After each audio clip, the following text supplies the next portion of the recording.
CX rear arms. I've been commissioned to do the job on this CX for the to do the rear arm bearings. It's bow-legged at the back, so if you find the back wheels on your CX are starting to wear the inside of the tyres, or it's creaking or cracking as it's going up and down, you'll probably find the needle bearings, or the taper roller bearings as they call them, inside the arms have collapsed.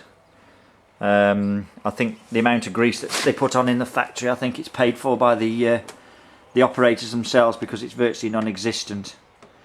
So I've got the wheel off this car now. You can't really see much.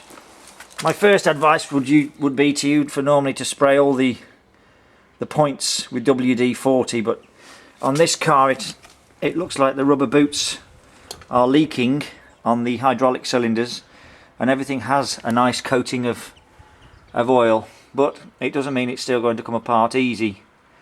The bearing kits that I use, I obtained through a friend in France, and they normally consist of your sleeve with your bolt, your two bearings, two new seals, two new shims and a bolt, the nut for the bolt basically. So that's your shims, those are your seals, and those are your taper roller bearings. I'm not sure whether you can still get these kits over here, but Fabrice in France is still able to get them for me, so I purchased them from him.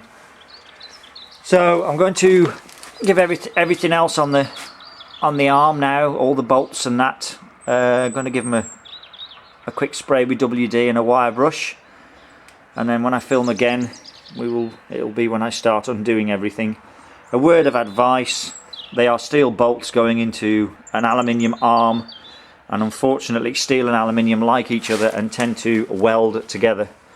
So don't be surprised if you snap any bolts off, but once you get the arm off, it's easy enough if you've got access to drill them out and tap them. That's normally what I do.